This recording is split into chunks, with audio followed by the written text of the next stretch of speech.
بسم اللہ الرحمن الرحیم۔ السلام علیکم۔ مجھے ابھی یہاں پر آئے ہوئے کچھ دیر ہی گزری تھی۔ چاچی نے مجھے یہاں پر بند کر کے باہر سے کنڈی لگا دی تھی۔ میں نے بہت دروازہ پیٹا، بہت کھٹکھٹایا، چاچی کو بہت آواز دی، لیکن ظالم نے میری ایک بھی آواز نہیں سنی اور وہاں سے چلی گئی۔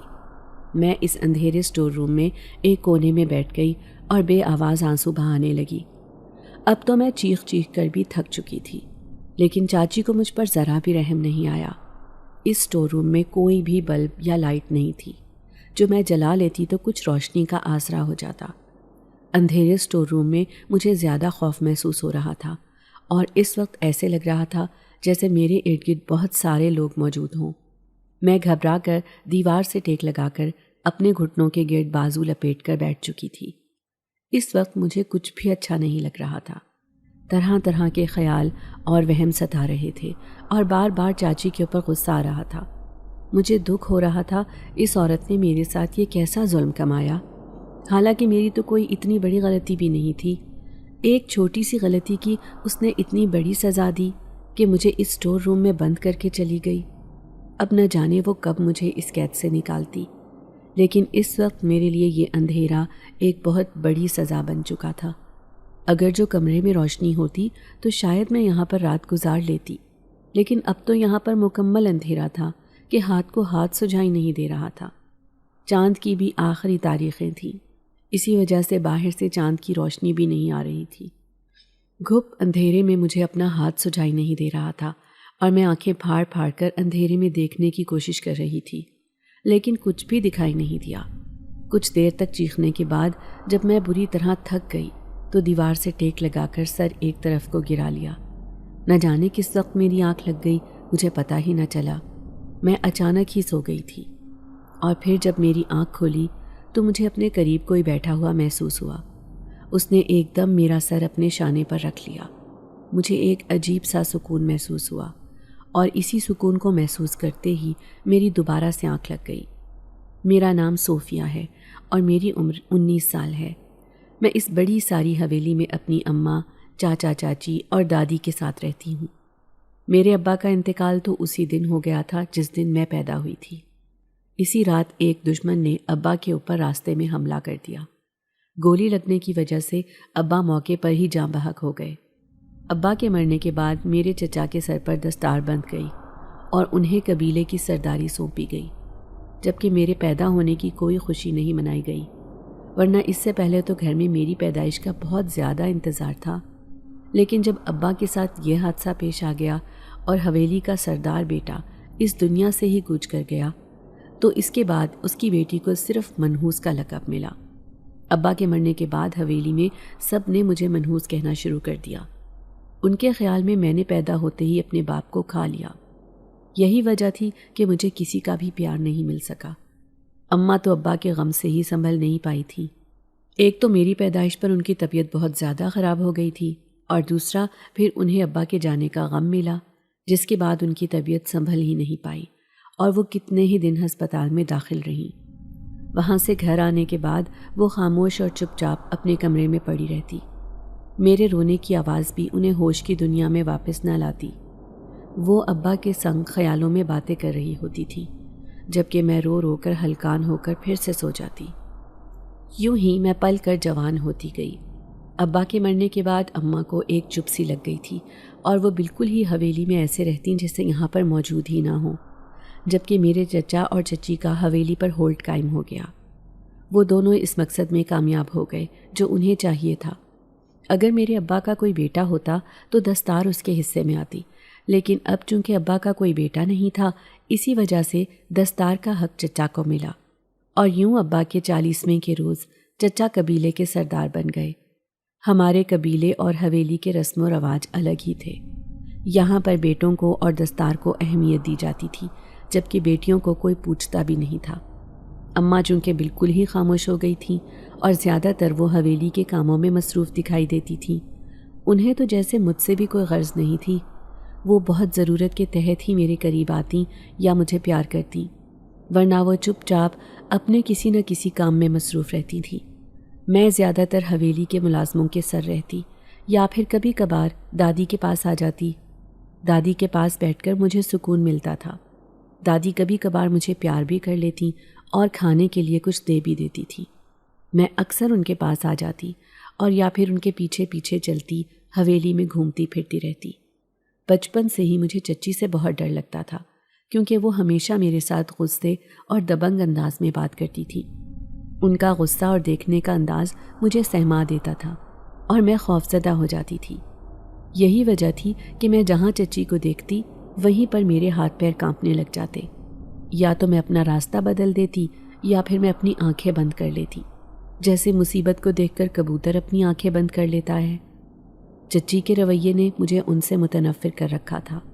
میں ان کے قریب بھی نہیں پھٹکتی تھی، ہمیشہ ان سے دور دور ہی رہتی تھی۔ لیکن مجھے چاچی جہاں بھی دیکھتی تو ڈانٹنا شروع ہو جاتی۔ وہ مجھے یہی کہتی کہ حویلی میں ادھر ادھر کیوں گھوم رہی ہو، کسی چیز کو چھیڑنا مت، خراب کر دو گی، کسی چیز کو چھونا مت، توڑ دو گی۔ چاچی کی اسی طرح کی روک ٹوک ہوتی تھی، جو مجھے بری تو لگتی، لیکن میں کیا کر سکتی تھی؟ میں خود بھی چھوٹی تھی، مجھے اپنے حق کا نہیں پتہ تھا۔ جب میری ماں نے ہی چپ سادھ لی تھی تو پھر میں اپنا حق کیسے جان پاتی؟ اس وقت میری عمر 5 سال تھی، جب چچی کو دیکھ کر میں ایک دم گھبرا گئی اور میرے ہاتھ سے شیشے کا گلاس چھوٹ کر نیچے جا گرا۔ ایک چھناکے کی آواز چاروں طرف پھیل گئی۔ چچی نے ایک زناٹے دار تھپڑ میرے منہ پر دے مارا اور سختی سے مجھے منع کیا کہ آئندہ میں کبھی شیشے کے کسی برتن کو ہاتھ نہیں لگاؤں گی۔ ان کا کہنا تھا کہ آئندہ سے تم ہمیشہ اسٹیل کے گلاس میں پانی پیو گی۔ حالانکہ میری ماں بھی وہیں پر موجود تھی، لیکن وہ کچھ نہیں بولی۔ میں کتنی دیر تک چچی کے تھپڑ اور ڈانٹ کے زیر اثر روتی رہی، لیکن میری ماں چپ چاپ اپنے کام میں مصروف رہی۔ میں دادی کے پاس چلی آئی اور پھر ان کے تخت پر لیٹ کر سو گئی۔ مجھے نہیں معلوم دادی نے چاچی کو ڈانٹا یا نہیں، لیکن اس دن کے بعد سے تو جیسے چاچی کا ہاتھ کھل گیا۔ وہ بات بے بات مجھ پر ہاتھ اٹھا لیتی اور مجھے ایک آدھ تھپڑ لگانے سے بالکل بھی گریز نہیں کرتی تھی۔ میں اب پہلے سے زیادہ سہم گئی تھی۔ چاچی کی وجہ سے ہی مجھے اسکول جانے کا موقع بھی نہیں مل سکا تھا۔ وہ نہیں چاہتی تھیں کہ میں اسکول پڑھوں اور پڑھ لکھ کر مجھے اپنے حق کے بارے میں پتہ چلے۔ یہی وجہ تھی کہ مجھے اسکول میں داخل نہیں کروایا گیا۔ میرے چاچا تو زیادہ تر قبیلے کے کاموں میں یا پھر زمینداری میں مصروف رہتے تھے۔ وہ اکثر رات کو دیر سے گھر آتے، اسی لیے حویلی میں کیا ہو رہا ہے انہیں کچھ پتہ نہیں چلتا تھا۔ میری تو کئی دن تک چاچا سے ملاقات نہیں ہوتی تھی۔ یوں تو چاچا مجھ پر مہربان تھے اور وہ اکثر مجھے پیار سے مخاطب کرتے اور سر پر ہاتھ پھیرتے تھے۔ میں اتنے میں ہی خوش ہو جاتی۔ ایک دو بار میں نے ان سے چاچی کی شکایت کرنے کی کوشش کی، لیکن پھر چاچی کو وہاں پر موجود دیکھ کر میں سہم جاتی تھی اور اپنے الفاظ منہ میں ہی دبا لیتی تھی۔ یوں ہی سہم کر چاچی کی مار اور ڈانٹ کھا کر میں جوان ہوتی گئی۔ اب میری عمر 19 سال تھی اور اب میں پہلے سے زیادہ سہمی ہوئی رہتی تھی۔ چچی کا ہاتھ پہلے سے زیادہ کھل چکا تھا۔ وہ ہر وقت غصے سے مجھے دیکھتی تھی، نہ جانے انہیں مجھ سے کیا پرخاش تھی۔ میری ماں جو پہلے میرے لیے چپ سادھ کر بیٹھی رہتی تھی، اب تو ویسے ہی وہ اس دنیا سے پردہ کر چکی تھی۔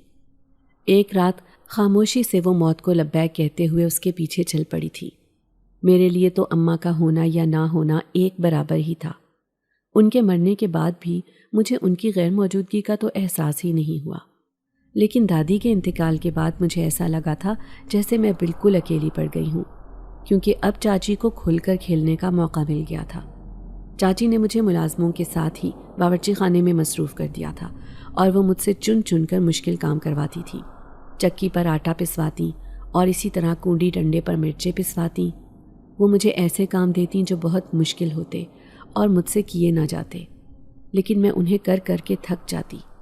مرچیں کوٹتے کوٹتے میں چھینکتی رہتی، لیکن جب تک ساری مرچیں پس نہ جاتی چاچی مجھے پیچھے نہیں ہٹنے دیتی تھی۔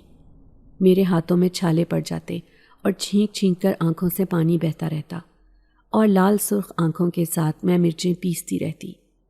چچی نے مجھے باورچی خانے جوگا ہی رہنے دیا۔ میں باورچی خانے سے نکلتی تو اپنے کمرے میں جا کر سو جاتی، اور صبح آنکھ کھلتی تو سیدھی باورچی خانے میں آ جاتی۔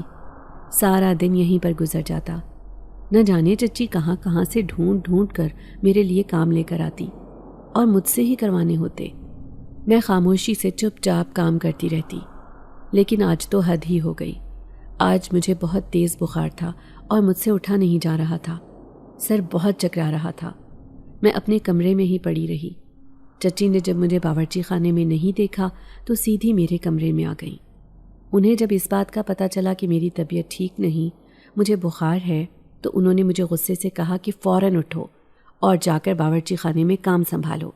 یہ ڈرامے کسی اور کے سامنے کرنا، میں اچھی طرح جانتی ہوں کہ کاموں سے بچنے کے لیے تم یہاں پر آرام فرما رہی ہو۔ جبکہ میں نے آہستہ آواز میں انہیں مخاطب کرتے ہوئے کہا، چچی ایسا نہیں ہے، میری طبیعت واقعی بہت خراب ہے، بخار بہت تیز ہے اور مجھ سے اٹھا نہیں جا رہا، سر چکرا رہا ہے۔ لیکن چچی کو مجھ پر بالکل ترس نہیں آیا اور انہوں نے اسی وقت مجھے اٹھنے پر مجبور کر دیا۔ میں باورچی خانے میں چلی آئی اور آ کر اپنے کام میں مصروف ہو گئی، لیکن تھوڑی ہی دیر کے بعد طبیعت خرابی کے باعث باورچی خانے میں فرش پر ہی بیٹھ گئی اور دیوار سے ٹیک لگا لی۔ میری آنکھوں سے آنسو رواں دواں تھے۔ رہ رہ کر مجھے چچی پر غصہ آ رہا تھا اور دادی کی یاد آ رہی تھی۔ کبھی کبھی اس یاد میں ابا کی یاد بھی شامل ہو جاتی، جن کی تصویر میں نے حویلی کے بڑے کمرے میں دیکھی تھی، ورنہ مجھے تو ابا یاد بھی نہیں تھے۔ وہ تصویر بھی دادی نے دکھائی تھی، اسی لیے میرے ذہن پر نقش ہو کر رہ گئی تھی۔ اگر ابا زندہ ہوتے تو شاید میرے ساتھ کبھی ایسا سلوک نہ ہوتا، میں بھی حویلی میں ٹھاٹھ سے رہ رہی ہوتی اور ابا سے اپنی فرمائشیں پوری کروا رہی ہوتی۔ ابھی میں یہ سب سوچ ہی رہی تھی کہ نہ جانے کہاں سے چچی آ گئی، اور انہوں نے جب مجھے اس طرح بیٹھے دیکھا تو فوراً پیٹنا شروع کر دیا۔ باورچی خانے میں موجود دوسری ملازمہ نے مجھے بچانے کی کوشش کی، لیکن چچی کی ایک گھوری نے اسے پیچھے ہٹنے پر مجبور کر دیا۔ میں چپ چاپ چچی سے مار کھاتی رہی اور بے دم ہو کر اسی فرش پر گر گئی۔ ایک تو پہلے ہی بخار کی کمزوری تھی اور اوپر سے اب چچی کی مار نے مجھے بالکل ہی ادموا کر دیا، اور میں 2 دن تک اپنے کمرے میں پڑی رہی۔ چچی نے جب میری یہ حالت دیکھی تو اس نے بھی مجھے کام پر مجبور نہیں کیا، بلکہ کچن میں موجود دوسری ملازمہ سے کہا کہ وہ میرا خیال رکھے۔ 2-3 دن کے بعد میری طبیعت کچھ بحال ہوئی تو میں دوبارہ سے اپنے کام میں مصروف ہو گئی۔ چچی نے اب مجھ سے زیادہ کام کروانا شروع کر دیا اور وہ مجھے زیادہ تر مصروف ہی رکھتی۔ آج صبح سے ہی چچی نے مجھے مہمانوں کی آمد کے بارے میں بتا دیا تھا۔ انہوں نے اپنے میکے والوں کی دعوت رکھی تھی اور ان کا کہنا تھا کہ شام کو کھانا اچھا سا تیار کرنا، اور اس کے ساتھ انہوں نے وہ نئے برتن نکالنے کا بول دیا تھا جو اکثر مہمانوں کی آمد پر ہی نکالے جاتے تھے۔ میں نے چچی کی ہدایات کو بغور سنا اور سر ہلا کر باورچی خانے میں چلی گئی۔ تھکے تھکے انداز میں سارے باورچی خانے پر نگاہ دوڑائی تھی۔ ابھی سارا دن اور سارا کام باقی تھا اور ہر صورت میں اسے شام سے پہلے پہلے ختم کرنا تھا۔ میں نے سب سے پہلے برتنوں کو نکالنے کا سوچا اور خیال کیا کہ برتن صاف کر کے رکھ لیتی ہوں، لیکن میری بری قسمت کہ ان برتنوں میں سے ایک پلیٹ صفائی کے دوران مجھ سے ٹوٹ گئی۔ میرا تو اوپر کا سانس اوپر اور نیچے کا سانس نیچے رہ گیا۔ چھناکے کی آواز سن کر چچی بھی فوراً چلی آئیں، جیسے وہ یہاں قریب ہی موجود تھیں۔ انہیں سامنے دیکھ کر تو میرا رنگ سفید پڑ گیا۔ چچی نے جو وہ پلیٹ ٹوٹی ہوئی دیکھی تو قہر برساتی نظروں سے میری طرف دیکھا، لیکن اس وقت وہ کچھ نہیں بولی۔ میں نے بھی شکر ادا کیا اور دوبارہ سے اپنے کام میں مصروف ہو گئی، لیکن اب کی بار میں پہلے سے زیادہ محتاط تھی اور شام تک میں نے سارا کام ختم کر لیا تھا۔ چچی کی ہدایت کے مطابق وہی مینیو تیار تھا جو انہوں نے کہا تھا۔ شام کی دعوت بہت اچھی رہی، سب کچھ اچھے سے ہو گیا۔ مہمانوں کے جانے کے بعد چچی باورچی خانے میں آئیں اور میرا ہاتھ پکڑ کر ایک طرف لے کر جانے لگی۔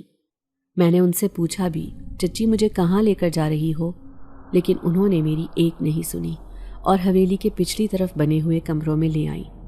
میں اب تھوڑی خوفزدہ ہو گئی تھی، مجھے چچی سے ڈر لگ رہا تھا۔ یہ کمرے بھی تھوڑے اندھیرے تھے، یہاں پر روشنی نہیں ہوتی تھی۔ حویلی کے اس حصے میں بہت کم کوئی آتا تھا۔ ہفتے 15 دن میں یہاں کی صفائی ہو جاتی تھی، لیکن کوئی بھی یہاں آتا جاتا نہیں تھا۔ چچی نے ان کمروں میں سے سب سے آخری کمرے میں مجھے بند کر دیا۔ میں بے اختیار چیخنے لگی، چلانے لگی، چچی کو مدد کے لیے بلانے لگی، ان سے معافی مانگنے لگی، لیکن ظالم عورت نے میری ایک نہیں سنی۔ ابھی تو صرف رات کے 10 بجے تھے، لیکن ایسا لگ رہا تھا جیسے آدھی رات کا وقت ہے۔ اندھیرا تب تک پھیل چکا تھا اور ہاتھ کو ہاتھ سجھائی نہیں دے رہا تھا، اور میں اس وقت رو رو کر بے حال ہو چکی تھی۔ مجھے معلوم تھا کہ چچی اب تب تک دروازہ نہیں کھولے گی جب تک اس کا غصہ ٹھنڈا نہیں ہو جاتا۔ مجھے بالکل بھی اندازہ نہیں تھا کہ چچی اپنا غصہ اس طرح نکالیں گی۔ اگر پہلے سے پتہ چل جاتا تو شاید میں کوئی حفاظتی اقدام کر لیتی، لیکن اب یہاں پر بیٹھ بیٹھ کر اور رو رو کر میں تھک چکی تھی، اسی لیے دیوار سے ٹیک لگائی تو کچھ ہی دیر کے بعد نیند آ گئی۔ لیکن کچھ دیر کے بعد ایک عجیب سے احساس کے ساتھ میری آنکھ کھلی۔ دیکھا تو میرے قریب کوئی بیٹھا ہوا تھا۔ اندھیرے کے باعث چہرہ واضح نہیں تھا، لیکن اس نے مجھے باہوں میں بھر لیا اور میرا سر اپنے شانے پر رکھ کر اسے تھپکنے لگا۔ مجھے ایک دم بے حد سکون محسوس ہوا اور میں آنکھیں بند کر گئی۔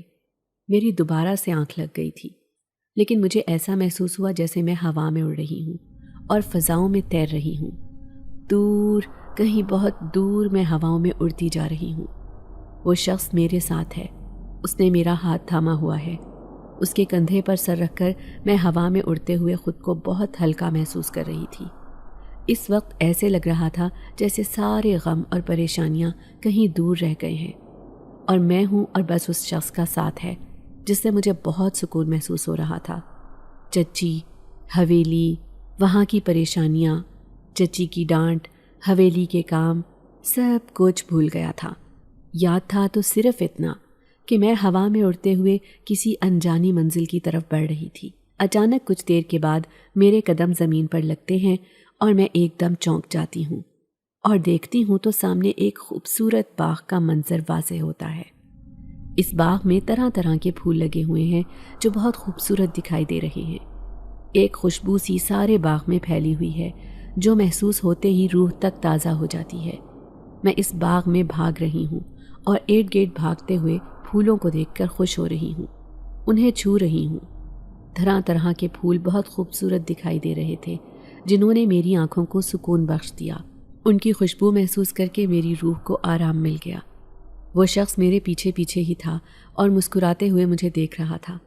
میں نے پلٹ کر مسکراتے ہوئے اسے دیکھا اور کہا، یہ تم مجھے کہاں لے کر آئے ہو؟ میرے پوچھنے پر وہ کہنے لگا، یہ پرستان ہے اور یہاں پر تمہاری جیسی پریاں رہتی ہیں۔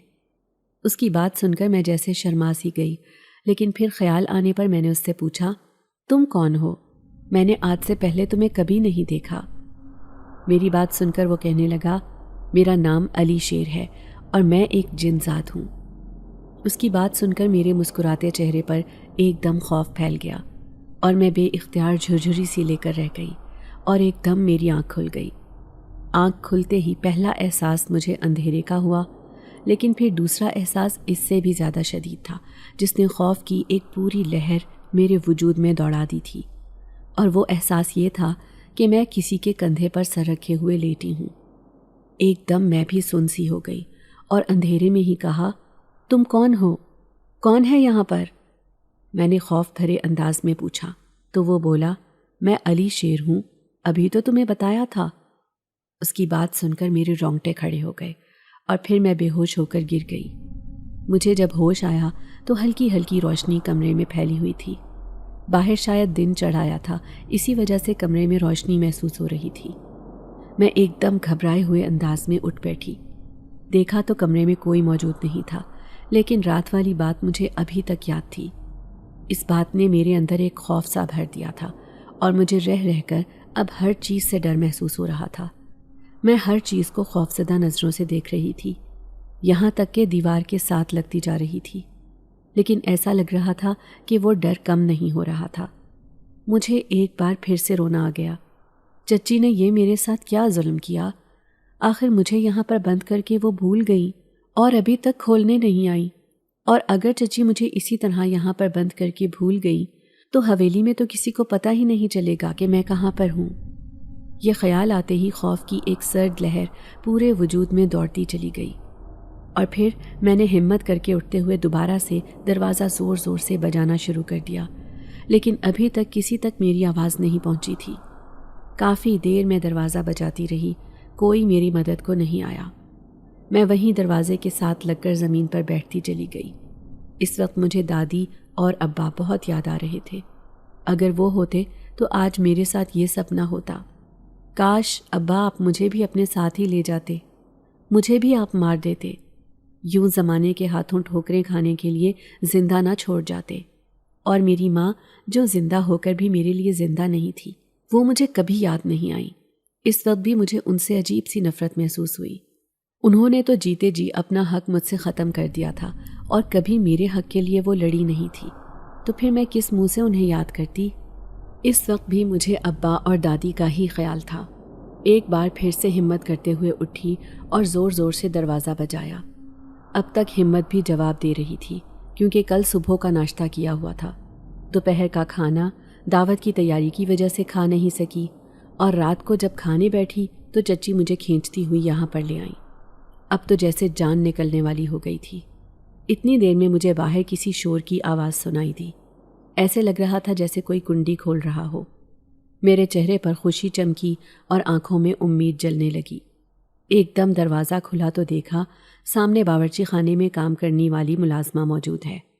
اسے دیکھ کر میرے چہرے پر خوشی آ گئی اور میں نے کہا، شکر ہے تم نے دروازہ کھول دیا، ورنہ شاید اس ڈر سے تو میں مر ہی جاتی۔ وہ سامنے ہی کھڑی تھی اور کہنے لگی، میں نے دروازہ تو کھول دیا ہے، لیکن بی بی کو اس بات کی خبر نہیں ہے۔ میں آپ کو باہر نہیں لے کر آ سکتی، لیکن یہ ہے کہ آپ تک کھانا پہنچا سکتی ہوں۔ اس نے کمال مہربانی کرتے ہوئے مجھے کھانا لا دیا۔ میں اس کی مجبوری سمجھ سکتی تھی۔ اگر چچی کو یہ پتہ چل جاتا کہ دروازہ اس نے کھولا ہے تو چچی اس کے ساتھ کچھ بھی کرنے سے گریز نہیں کرتی۔ ویسے بھی حویلی والوں کو ملازموں کے اوپر ہر طرح کا اختیار حاصل ہوتا تھا۔ وہ انہیں کسی بھی طرح ذلیل و خوار کر سکتے تھے، قید کر سکتے تھے، مار پیٹ سکتے تھے۔ یہی تو وجہ تھی کہ چچی فرعون بنی پھرتی تھی، ملازموں کے اوپر اپنا حق جتاتی تھی۔ حالانکہ خود کی کوئی اولاد نہیں تھی، لیکن اگر اولاد پیدا ہو جاتی تو شاید چچی کا دھیان بھی ان کی طرف لگا رہتا اور وہ اتنی ظالم نہ ہوتی۔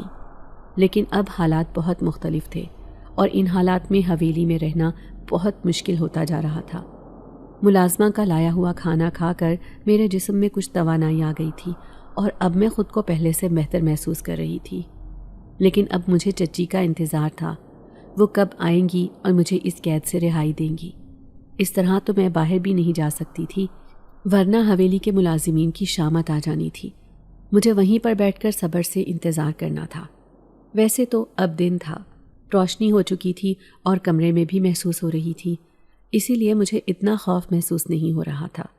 لیکن اگر رات ہوتی اور رات کی ہی طرح اگر علی شیر ہوتا تو میرے لیے ایک پل بھی یہاں پر بیٹھ کر مشکل ہو جاتا۔ علی شیر کا خیال آتے ہی میں نے ارد گرد خوف بھری نگاہوں سے دیکھا، لیکن وہ وہاں پر کہیں بھی نہیں تھا۔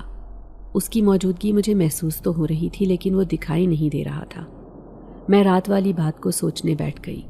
نہ جانے وہ ایک خواب تھا یا میں سچ مچ پرستان کی سیر کر کے آئی تھی۔ کیا میں وہاں سچ مچ گئی تھی؟ وہ خواب اتنا حقیقت کے قریب تھا کہ مجھے گمان ہو رہا تھا کہ میں واقعی پرستان کی سیر کر کے آئی ہوں اور علی شیر مجھے وہاں لے کر گیا تھا۔ لیکن جو بھی تھا، اس خواب نے وقتی طور پر مجھے ساری پریشانیاں بھلا دی تھیں اور ان پھولوں نے میری روح کو تازہ کر دیا تھا۔ میں اب بھی ان کی خوشبو محسوس کر سکتی تھی، اب بھی ان پھولوں کی نرماہٹ میرے ہاتھوں کی انگلیوں پر باقی تھی۔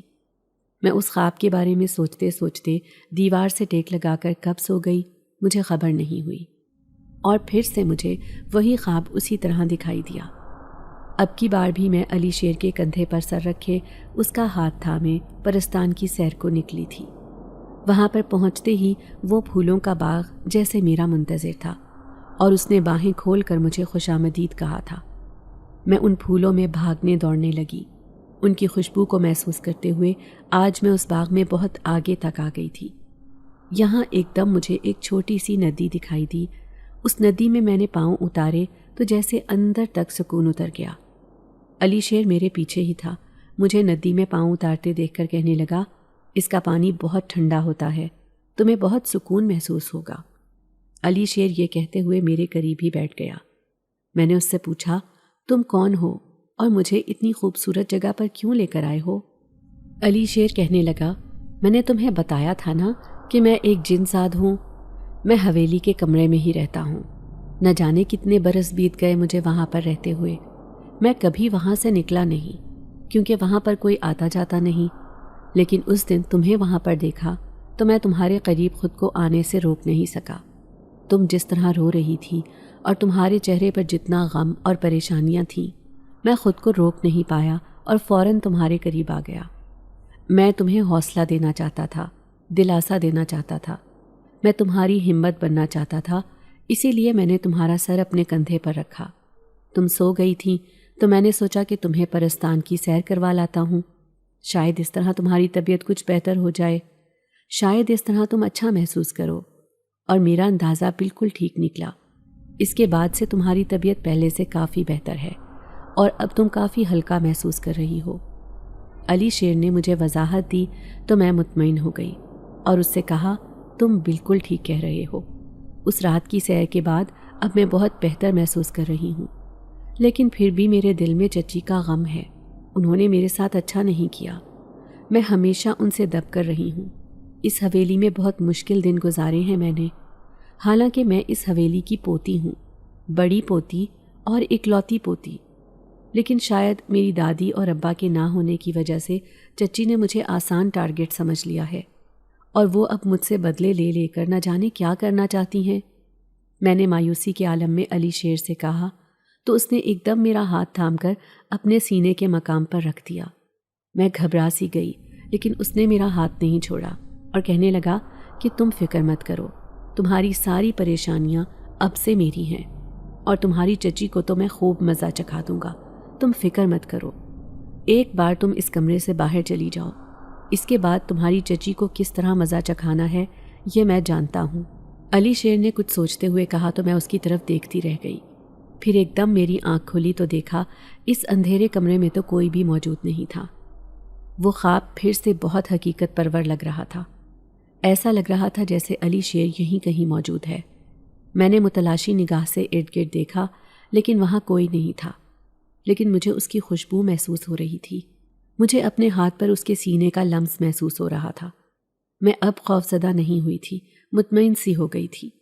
ایسا لگ رہا تھا جیسے کوئی میرے ساتھ ہے اور میرے ساتھ دینے کو تیار ہے۔ میں علی شیر کے بارے میں ہی سوچ رہی تھی کہ کچھ ہی دیر میں اسٹور کا دروازہ کھل گیا اور چچی سامنے ہی کھڑی تھی۔ میں ایک دم اٹھ بیٹھی اور فوراً دروازے کی طرف لپکی۔ چچی، مجھے یہاں سے نکال دیں، مجھے بہت ڈر لگ رہا ہے۔ میں ایک دم چچی کے قریب ہو گئی۔ چچی دروازہ کھلا چھوڑ کر حویلی کے ایک طرف چلنے لگی۔ میں بھی ان کے پیچھے پیچھے آ گئی۔ مجھے اندازہ تھا کہ چچی کا غصہ ابھی بھی ختم نہیں ہوا۔ وہ برتن ان کے جہیز کے تھے اور وہ ہمیشہ صرف اپنے میکے کے مہمانوں کے لیے ہی نکالتی تھی، اور مجھ سے بہت بڑی غلطی ہو گئی جو میں نے اس کی پلیٹ توڑ دی۔ چچی نے مجھے کچھ بھی کھانے نہیں دیا اور کہا کہ اب بیٹھ کر یہاں پر سارے برتن دھو دو اور ایک بھی برتن ٹوٹنا نہیں چاہیے۔ باورچی خانے میں اس وقت برتنوں کا ڈھیر لگا ہوا تھا، کل کی دعوت کے برتن اور اس کے علاوہ حویلی میں استعمال ہونے والے سارے برتن دھونے والے پڑے تھے۔ ان سب کو دیکھ کر میں ایک لمحے کے لیے تو چکرا گئی، لیکن پھر چچی کے حکم کے مطابق مجھے انہیں دھونا ہی تھا اور میں انہیں دھونا شروع ہو گئی۔ چاچی کچھ دیر کھڑی مجھے دیکھتی رہی اور پھر وہاں سے چلی گئی۔ اتنے میں اپنے قریب مجھے خوشبو سی محسوس ہوئی۔ پلٹ کر دیکھا تو علی شیر وہاں پر کھڑا تھا اور مسکرا رہا تھا، جبکہ میری آنکھوں میں آنسو آ گئے۔ وہ کہنے لگا، ارے رو کیوں رہی ہو؟ لاؤ یہ برتن میں دھو دیتا ہوں، تم فکر مت کرو، میرا 1 منٹ کا بھی کام نہیں ہے۔ اور پھر اس نے پلک جھپکتے میں وہ سارے برتن دھو دیے۔ میں حیرانی سے دیکھ رہی تھی، ایک ایک برتن صاف ستھرا پڑا ہوا تھا۔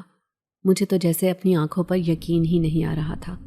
اتنی جلدی سارے برتن دھل جائیں گے میں سوچ بھی نہیں سکتی تھی۔ اسی لیے اب ممنون نظروں سے علی شیر کی طرف دیکھنے لگ گئی تو وہ کہنے لگا، ارے تمہارے لیے کچھ بھی کر سکتا ہوں، اب شکریہ ادا کرنے مت بیٹھ جانا۔ اس کی بات سن کر میں نے سر جھکا دیا، آنکھوں میں آنسو آ گئے تھے۔ پہلی بار کسی نے اتنا خیال کیا تھا، اتنا خیال رکھا تھا کہ میری خاطر وہ ڈھیروں برتن دھونے کھڑا ہو گیا۔ چچی کچھ دیر کے بعد باورچی خانے میں آئی تھیں۔ شاید وہ یہ دیکھنے کے لیے آئی تھیں کہ میں برتن دھو بھی رہی ہوں یا نہیں، یا میری کوئی مدد تو نہیں کروا رہا۔ لیکن جب انہوں نے سارے برتنوں کو دھلے ہوئے اور طریقے سے لگے دیکھا تو حیران ہوئے بنا نہیں رہ سکی۔ ان کی آنکھوں میں ایک دم حیرت اتر آئی تھی، جسے میں نے بخوبی محسوس کر لیا تھا، کیونکہ وہ برتن اتنے زیادہ تھے کہ انہیں دھونے میں کم از کم بھی 2 گھنٹے لگنے تھے، اور چچی تقریباً آدھے گھنٹے بعد واپس آئی تھی۔ ان کے حساب سے تو میں نے بہت جلدی برتن دھو لیے تھے، لیکن انہیں کیا معلوم کہ میری مدد علی شیر نے کی تھی۔ چچی نے حیرت سے مجھ سے پوچھا، ارے تم نے اتنی جلدی برتن دھو لیے؟ تو میں نے ہاں میں سر ہلاتے ہوئے کہا، جی چچی، وہ آپ مجھ سے ناراض تھی نا، اسی لیے آپ کی ناراضگی کا خیال کر کے میں نے جلدی جلدی سارے برتن دھو دیے۔ چچی یہ سن کر چپ سی ہو گئی اور پھر باورچی خانے سے نکلتے ہوئے کہنے لگی، کچھ کھانا پینا ہے تو کھا لو، اور وہاں سے چلی گئی، جبکہ میں علی شیر کی طرف مڑی جو وہیں پر کھڑا مسکراتے ہوئے مجھے دیکھ رہا تھا۔ اور پھر میں نے فریج سے اپنے لیے کھانا نکالا اور گرم کیا، اور اب علی شیر کے ساتھ بیٹھ کر کھانے لگی۔ علی شیر کے ہونے سے ایک دم زندگی خوبصورت لگنے لگی تھی۔ اب تو چچی کا بھی ڈر نہیں تھا، اور میں خود کو بہت ہلکا پھلکا محسوس کر رہی تھی، خاص طور پر تب جب میں اس کے کندھے پر سر رکھتی اور پرستان کی سیر کو نکل جاتی۔ اس وقت بھی اس کے ساتھ بیٹھ کر کھانا کھاتے ہوئے مجھے بہت اچھا محسوس ہو رہا تھا، اور میں بہت خوش تھی۔ علی شیر نے سارا وقت میرے چہرے پر نظر جمائے رکھی، اور میں اس کی نظروں کو محسوس کر کے خواہ ہی شرمائے جا رہی تھی۔ اب حویلی میں مجھے اس بات کا احساس رہنے لگا تھا کہ کوئی میرا خیال رکھنے والا ہے، کوئی مجھے حوصلہ اور تسلی دینے والا ہے، ورنہ اس سے پہلے تو میرے ساتھ کوئی بھی نہیں تھا، یہاں تک کہ چچا کا بھی ساتھ حاصل نہیں تھا۔ لیکن اب میں بہت مطمئن تھی اور خوشی خوشی سارے کام نپٹاتی تھی۔ چچی مجھے جب اس طرح مطمئن اور خوش دیکھتی تو وہ حیرت میں مبتلا ہو جاتی۔ اکثر ان کے چہرے پر مجھے سوچ کی لکیریں نظر آتی، اور ایسے لگتا جیسے انہیں میرا خوش رہنا اور اس طرح مطمئن ہونا پسند نہیں آ رہا۔ چچی مجھے جان بوجھ کر مشکل کام کرنے کو کہتی، جنہیں علی شیر کی مدد سے میں بخوبی کر لیتی اور بڑی جلدی انجام دے دیتی، جسے دیکھ کر چچی حیران رہ جاتی۔ انہیں جیسے یقین ہی نہیں آتا تھا کہ میں اتنی جلدی اتنی آسانی کے ساتھ یہ سارے کام انجام دے دوں گی۔ علی شیر کے ہونے نے مجھے بہت بہادر اور مطمئن کر دیا تھا۔ اب میں چچی کی پرواہ نہیں کرتی تھی، نہ ہی مجھے ان کے غصے سے ڈر لگتا تھا۔ میں بہت خوش رہنے لگی تھی، اور میری یہی خوشی چچی سے ہضم نہیں ہوئی تھی۔ انہوں نے مجھے دوبارہ غصے کے مارے اسی سٹور روم میں بند کر دیا تھا۔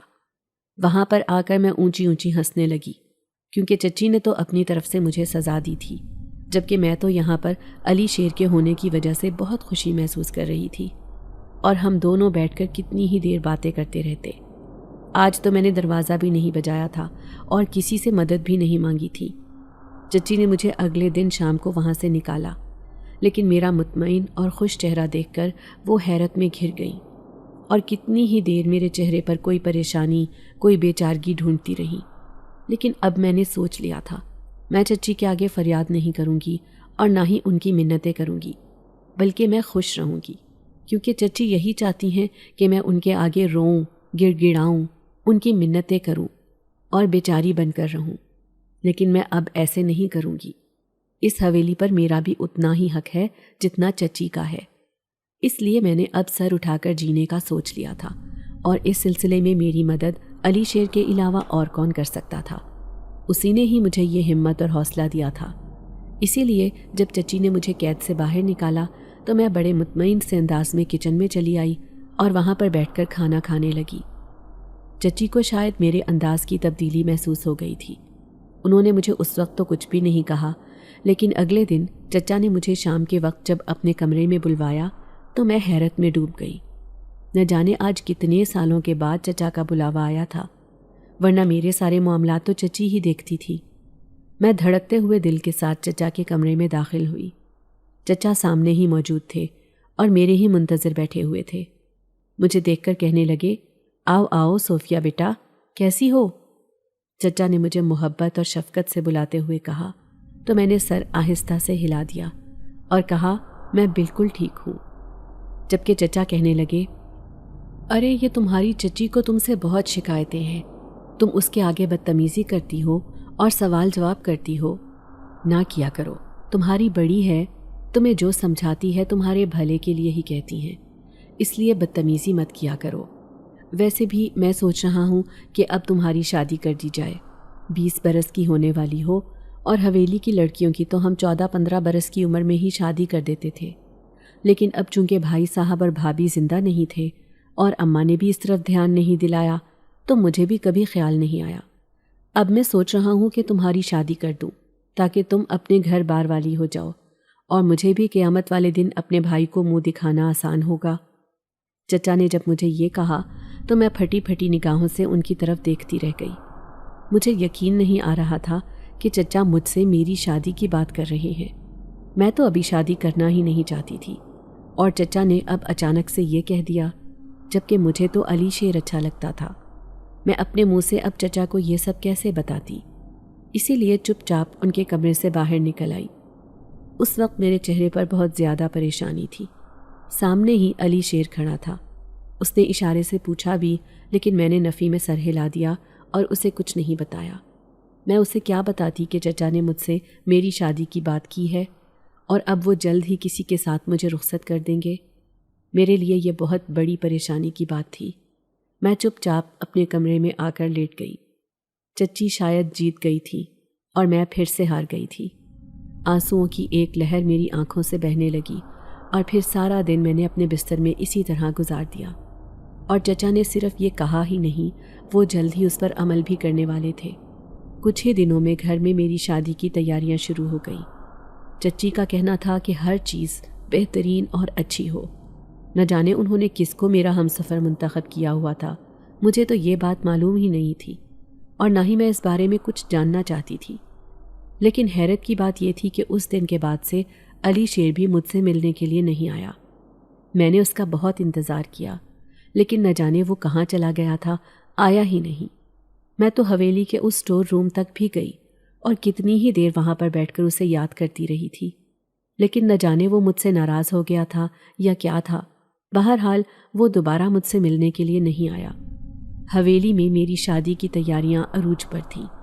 کچھ دن ہی رہ گئے تھے شادی میں اور ہر چیز اور انتظام بہترین کیا جا رہا تھا، اور کرتے بھی کیوں نہیں، آخر حویلی کی اکلوتی وارث کی شادی تھی۔ دیکھا جائے تو چچا کی تو کوئی اولاد نہیں تھی اور میں اپنے ماں باپ کی اکلوتی بیٹی تھی۔ ان دنوں حویلی میں شادی کے ہنگامے شروع ہو چکے تھے اور حویلی کو دلہن کی طرح سجایا گیا تھا۔ ایسا لگ رہا تھا کہ جیسے ہر چیز خوش ہے، لیکن صرف دلہن ہی خوش نہیں تھی۔ میرے چہرے پر اداسی، فکر مندی اور آنے والے وقت کا خوف صاف دکھائی دے رہا تھا۔ میں چچا سے شرم کے مارے پوچھ ہی نہ سکی کہ میرا جیون ساتھی کسے منتخب کیا گیا ہے۔ مجھے چچی سے اسی بات کا ڈر لگتا تھا کہ کہیں وہ مجھے کسی ایسے کنویں میں نہ پھینک دیں جہاں سے میں نکل نہ سکوں۔ اپنی شادی والے دن تک میں اسی طرح بہت پریشان اور فکر مند رہی۔ مجھے غیر ارادی طور پر علی شیر کا انتظار تھا، لیکن وہ نہیں آیا۔ اس نے ایک بار بھی مجھ سے ملنے کی کوشش نہیں کی، میرا نہیں سوچا، اور آج میں آخری بار علی شیر کے لیے رو کر اب اپنی شادی کے لیے تیار ہو رہی تھی۔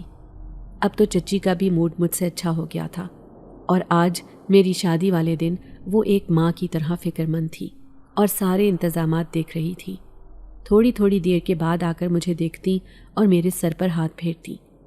آج پہلی بار مجھے چچی سے بے حد محبت محسوس ہوئی تھی۔ حویلی سے رخصت ہو کر میں اپنے ہی جیسی ایک شاندار حویلی میں آ گئی تھی۔ یہ حویلی ہمارے گاؤں سے کوئی آدھے گھنٹے کی مسافت پر تھی اور ہماری حویلی کی طرح ہی بہت زیادہ شاندار اور دیدہ زیب تھی۔ مجھے یہاں کے رہنے والے مکینوں کے بارے میں اندازہ ہو رہا تھا کہ وہ بہت باذوق ہوں گے، کیونکہ حویلی کی شان و شوکت ان کی شان و شوکت کو ظاہر کر رہی تھی۔ حویلی کے کچھ کمرے چھوڑ کر مجھے ایک خوبصورت اور عالی شان کمرے میں لے جایا گیا۔ یہ کمرہ بہت خوبصورت انداز میں سجا ہوا تھا، جیسے کسی نے بڑے ارمانوں سے اسے سجایا ہو۔